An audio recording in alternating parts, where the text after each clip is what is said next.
मैं समय हूं कालचक्र के घटनाक्रम से गुजरता हुआ आज कलयुग का साक्षी, जहां स्त्री और पुरुष अधर्म को ही धर्म मानने लगे हैं, जहां दूसरों का अपमान करना मजाक और माइक ड्रॉप कहलाता है, जहां मां बहन के नाम पर गाली देना कूल समझा जाता है, जहां अधर्म को बड़े मंचों पर प्रदर्शन का सम्मान मिलता है। जो भगवान की शरण में नहीं है, उसके लिए हर युग, चाहे वह सतयुग हो, त्रेता हो या द्वापर, कलयुग ही था।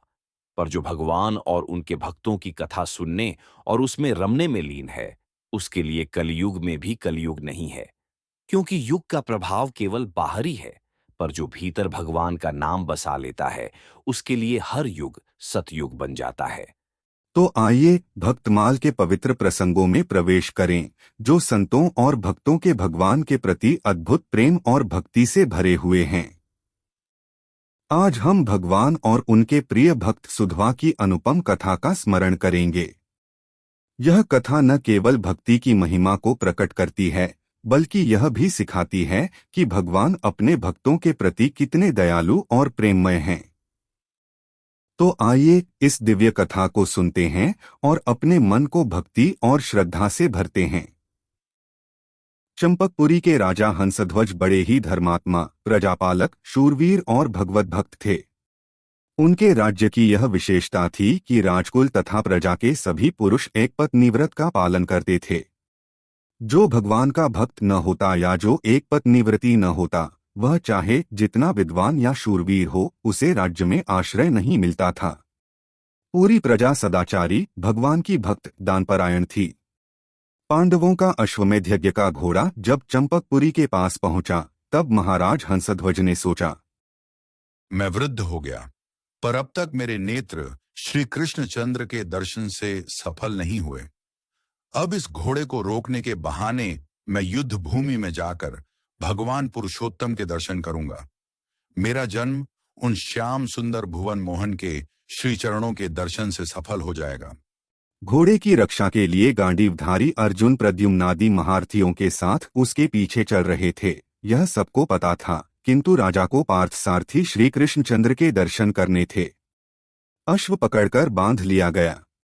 राजगुरु शंख तथा लिखित की आज्ञा से यह घोषणा कर दी गई कि अमुक समय तक सब योद्धा रणक्षेत्र में उपस्थित हो जाए।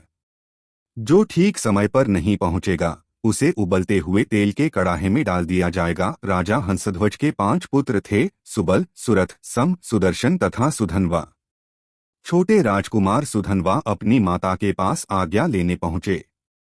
वीरमाता ने पुत्र को हृदय से लगाया और आदेश दिया, बेटा, तू युद्ध में जा और विजयी होकर लौट, परंतु मेरे पास 4 पैर वाले पशु को मत ले आना।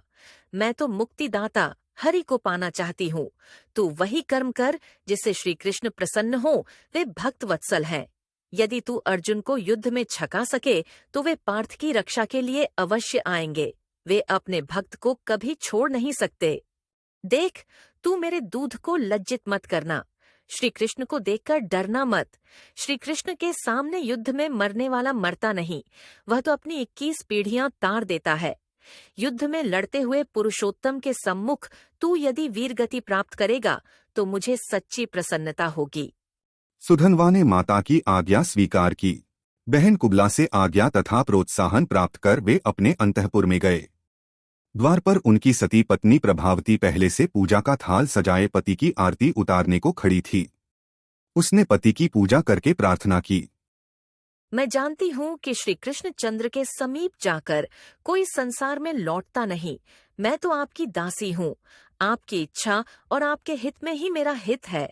मैं आपके इस मंगल प्रस्थान में बाधा नहीं देना चाहती। इस दासी की तो एक तुच्छ प्रार्थना है, आपको वह प्रार्थना पूर्ण करनी चाहिए। नाथ, आप अर्जुन से संग्राम करने जा रहे हैं। मैं चाहती हूँ कि आपके चले जाने पर एक अंजलि देने वाला पुत्र रहे। अनेक प्रकार से सुधनवा ने समझाना चाहा, किंतु अंत में प्रभावती की विजय हुई। सती नारी की धर्मसम्मत प्रार्थना वे अस्वीकार नहीं कर सके। वहां से फिर स्नान प्राणायाम करके वे युद्ध के लिए रथ पर बैठे।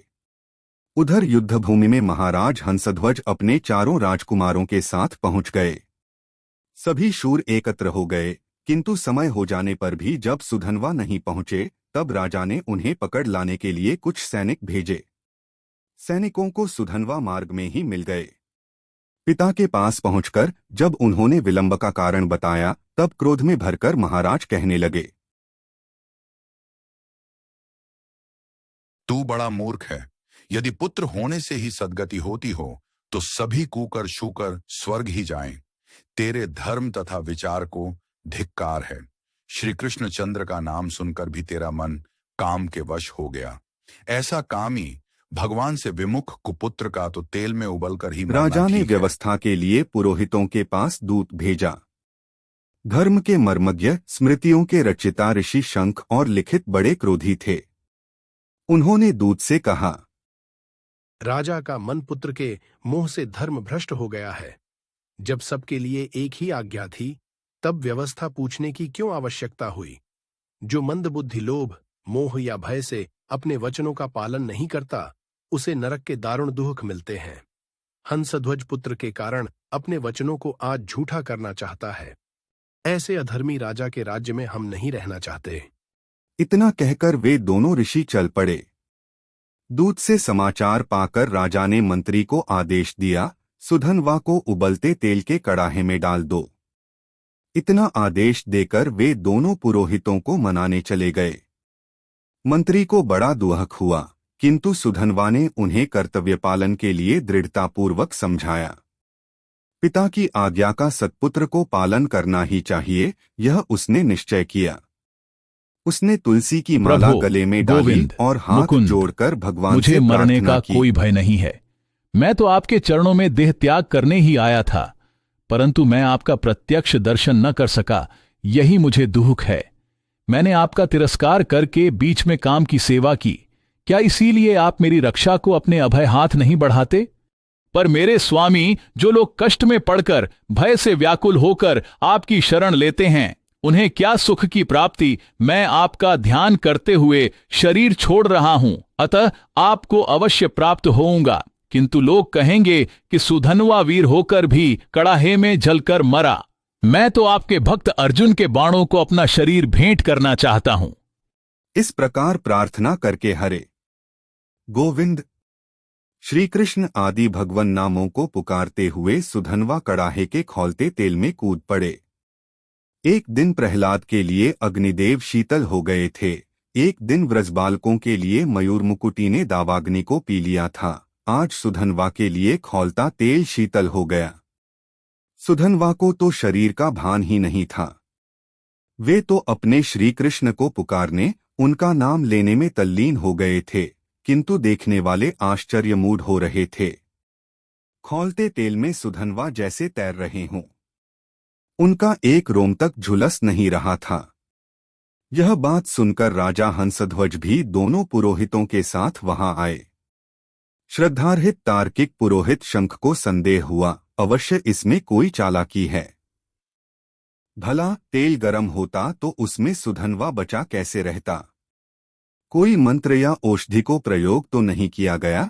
तेल की परीक्षा के लिए उन्होंने एक नारियल कड़ाहे में डाला। उबलते तेल में पड़ते ही नारियल फूट गया। उसके 2 टुकड़े हो गए और उछलकर वे बड़े जोर से शंख तथा लिखित के सिर में लगे। अब उनको भगवान के महत्व का ज्ञान हुआ। सेवकों से उन्होंने पूछा कि सुधनवा ने कोई औषधि शरीर में लगाई क्या, अथवा उसने किसी मंत्र का जप किया था। सेवकों ने बताया कि राजकुमार ने ऐसा कुछ नहीं किया। वे प्रारंभ से भगवान का नाम ले रहे हैं। अब शंख को अपने अपराध का पता लगा। उन्होंने कहा, मुझे धिक्कार है। मैंने भगवान के एक सच्चे भक्त पर संदेह किया। प्रायश्चित करके प्राण त्यागने का निश्चय कर शंखमुनि उसी उबलते तेल के कड़ाहे में कूद पड़े, किंतु सुधनवा के प्रभाव से उनके लिए भी तेल शीतल हो गया। मुनि ने सुधनवा को हृदय से लगा लिया। उन्होंने कहा, कुमार, तुम्हें धन्य है। मैं तो ब्राह्मण होकर शास्त्र पढ़कर भी असाधु हूं। मूर्ख हूं मैं। बुद्धिमान और विद्वान तो वही है जो भगवान श्री कृष्ण का स्मरण करता है। तुम्हारे स्पर्श से मेरा यह अधम देह भी आज पवित्र हो गया। तुम जैसे भगवान के भक्तों का तो दर्शन ही मनुष्य जीवन की परम सफलता है। मुनि के साथ सुधन्वा कड़ाहे से बाहर आए। राजा हंसध्वज ने अपने भगवत भक्त पुत्र का समादर किया और उन्हें आशीर्वाद दिया। पिता की आज्ञा से सुधन्वा सेना नायक हुए। अर्जुन की सेना से उनका संग्राम होने लगा। सुधन्वा के शौर्य के कारण पांडव दल में खलबली मच गई। वृषकेतु, प्रद्युम्न, कृतवर्मा, सात्यकी आदि वीरों को उस तेजस्वी ने घायल करके पीछे हटने को विवश कर दिया। अंत में अर्जुन सामने आए। अर्जुन को अपनी शूरता का कुछ दर्प भी था, किंतु सुधन्वा तो केवल श्याम सुंदर के भरोसे युद्ध कर रहे थे। भगवान को अपने भक्त का प्रभाव दिखलाना था। बालक सुधन्वा को अपने सामने देख पार्थ को बड़ा आश्चर्य हुआ। सुधन्वा ने उनसे कहा, विजय, सदा आपके रथ पर श्री कृष्णचंद्र सारथी के स्थान पर बैठे आपकी रक्षा किया करते थे। इसी से आप सदा विजयी होते रहे। आज आपने अपने उन समर्थ सारथी को कहां छोड़ दिया? मेरे साथ युद्ध करने में श्री कृष्ण ने तो आपको नहीं छोड़ दिया। आप अब उन मुकुंद से रहित हैं। ऐसी दशा में मुझसे संग्राम कर भी सकेंगे या नहीं? सुधन्वा की बातों से अर्जुन क्रुद्ध हो गए। उन्होंने बाण वर्षा आरंभ कर दी, परंतु हंसते हुए सुधन्वा ने उनके बाणों के टुकड़े टुकड़े उड़ा दिए। अर्जुन के दिव्यास्त्रों को भी राजकुमार ने व्यर्थ कर दिया। स्वयं पार्थ घायल हो गए। उनका सारथी मरकर गिर पड़ा। सुधन्वा ने फिर हंसकर कहा, धनंजय, मैं तो पहले ही कहता था कि अपने सर्वज्ञ सारथी को छोड़कर आपने अच्छा नहीं किया। आपका सारथी मारा गया। आप मेरे बाणों से घायल हो गए हैं। अब भी शीघ्रता से अपने उस श्यामरूप सारथी का स्मरण कीजिए। अर्जुन ने बाएं हाथ से घोड़ों की डोरी पकड़ी। एक हाथ से युद्ध करते हुए वे भगवान को मन ही मन पुकारने लगे। उनके स्मरण करते ही श्री कृष्णचंद्र प्रकट हो गए। उन्होंने अर्जुन के हाथ से रथ की रश्मि ले ली। सुधन्वा और अर्जुन दोनों ने भगवान को प्रणाम किया। सुधन्वा के नेत्र आनंद से खिल उठे। जिसके लिए उसने युद्ध में अर्जुन को छकाया था, वह कार्य तो अब पूरा हुआ। कमल लोचन श्री कृष्णचंद्र आ गए। उनके दर्शन करके वह कृतार्थ हो गया। अब उसे भला और क्या चाहिए? उसने अर्जुन को ललकारा, पार्थ, आपके ये सर्वसमर्थ सारथी तो आ गए। अब तो आज मुझ पर विजय पाने के लिए कोई प्रतिज्ञा करें। अर्जुन को भी आवेश आ गया। उन्होंने 3 बाण निकालकर प्रतिज्ञा की। इन 3 बाणों से यदि मैं तेरा सुंदर मस्तक न काट दें तो मेरे पूर्वज पुण्यहीन होकर नरक में गिर पड़े। ये श्री कृष्ण साक्षी हैं। इनके सामने ही मैं तुम्हारे इन तीनों बाणों को काट न दें तो मुझे घोर गति प्राप्त हो। यह कहकर सुधन्वा ने श्री कृष्ण तथा अर्जुन को बाणों से घायल कर दिया। उनके रथ को कुछ तोड़ डाला। बाणों से मारकर उनके रथ को कुम्हार के चाक की भांति घुमाने लगा। 400 हाथ पीछे हटा दिया उस रथ को। भगवान ने कहा, अर्जुन, सुधन्वा बहुत बाका वीर है। मुझसे पूछे बिना प्रतिज्ञा करके तुमने अच्छा नहीं किया। जयद्रथ वध के समय तुम्हारी प्रतिज्ञा ने कितना संकट उपस्थित किया था, यह तुम भूल कैसे गए? सुधन्वा एक पत्नीव्रत के प्रभाव से महान है और इस विषय में हम दोनों पिछड़े हुए हैं। अर्जुन ने कहा, गोविंद, आप आ गए हैं, फिर मुझे चिंता ही क्या? जब तक आपके हाथ में मेरे रथ की डोरी है, मुझे कौन संकट में डाल सकता है? मेरी प्रतिज्ञा अवश्य पूरी होगी। अर्जुन ने एक बाण चढ़ाया। भगवान ने अपने गोवर्धन धारण का पुण्य उस बाण को अर्पित किया। बाण छूटा, कालाग्नि के समान वह बाण चला। सुधन्वा ने गोवर्धनधारी श्री कृष्ण का स्मरण करके बाण मारा और अर्जुन का बाण 2 टुकड़े होकर गिर पड़ा। पृथ्वी कांपने लगी। देवता भी आश्चर्य में पड़ गए। भगवान की आज्ञा से अर्जुन ने दूसरा बाण चढ़ाया। भक्तवत्सल प्रभु ने उसे अपने बहुत से पुण्य अर्पण किए। सुधन्वा ने श्री कृष्णचंद्र की जय कहकर अपने बाण से उसे भी काट दिया। अर्जुन उदास हो गए। रणभूमि में हाहाकार मच गया। देवता सुधन्वा की प्रशंसा करने लगे।